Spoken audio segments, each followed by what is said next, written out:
His grid read. There's been some major controversy here at Eastern Creek this afternoon. 16th is Todd Kelly. Glenn Seaton heads up the next group. Tratt, Bernard, Tander, Dulman, Larkham, Ingle and Perkins. And they keep on coming. Cameron McConville and Stephen Ellery, Dean Canto and John Faulkner, Trevor Ashby, Paul Romano, Jason Bargwana and Tyler Macklin in 32nd.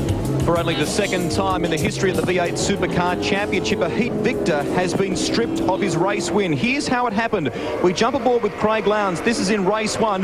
Now, for those of you that have access to widescreen digital television, you may be able to pick this up. There is a safety car board being shown here, and in the left of your screen, a yellow flag where Greg Murphy's car enters turn 2.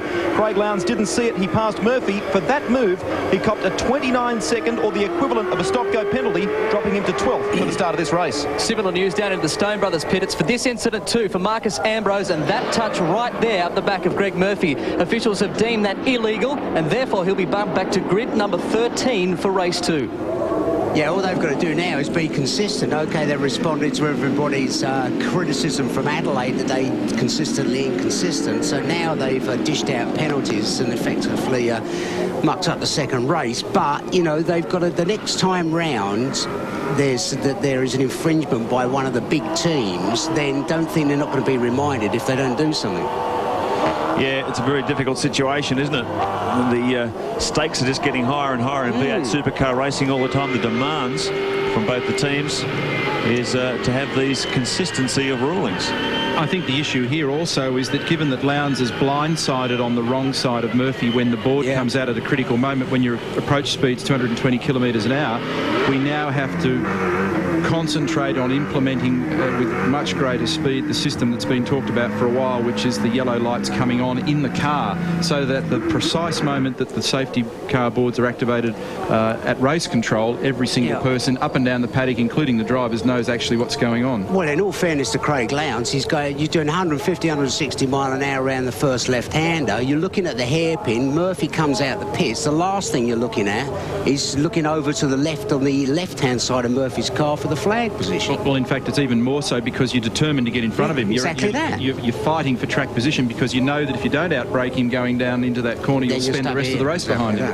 So here's the man with it all to do. Craig Lowndes goes from pole position, where he should have started. If not for that penalty, he goes back to 12th on the grid, and Marcus Ambrose has also ruled a stop-go penalty for that hit in the back of Murphy. He goes back to 13th. So the two forwards that finished 1-2 are now 12th and 13th with a lot of work to do. But we've got pit stops and things to come up. A lot more to unfold in this race. I frankly doubt his ability to have been able to pull up even if he had seen it, and I believe him when he says that he certainly hadn't seen it. But they're the rules. They've been implemented. We criticised officials at the top of the show for not having the you-know-what to do the job. And they've now got to keep it up, haven't they? And now they've got to keep it up. So the sad part about it is they can make all the muck-ups, there's no redress, and basically they can ruin somebody's championship chances, and there's no redress against the officials, are there? Is there? Is there, are there? Were there, was there? Grid set. We've got a great rivalry here now between the Kmart Racing Team and Holden Racing Team on the front row of the grid. Who's going to win the race to turn 1?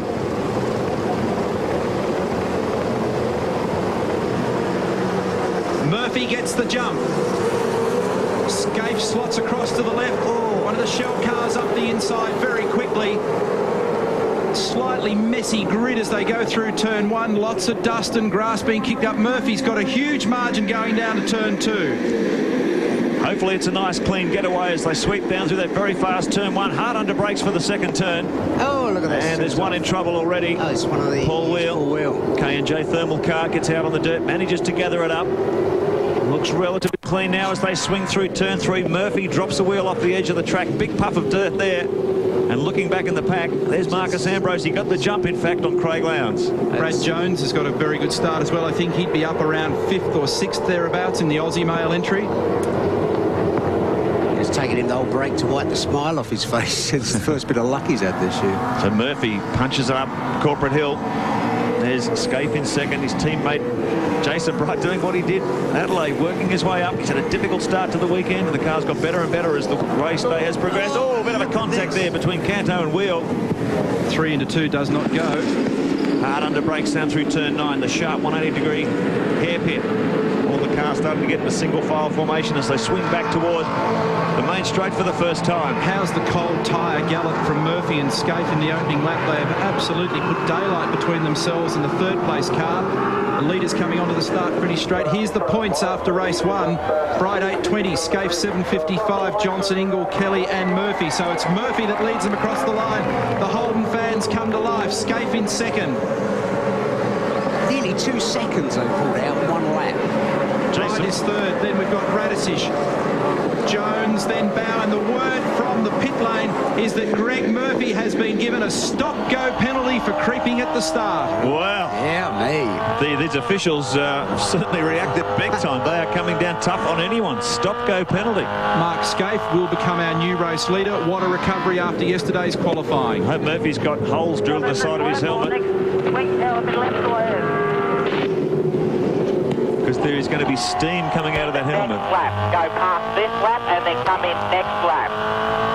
Okay, that's the word from Rob Crawford, the Kmart Racing team manager. And Murphy will be pretty steamed up about that one. He just got what he considered was fair justice for the incident with Marcus Ambrose after race one. Now he's been dealt the same tough blow by the officials. I didn't see his start relatively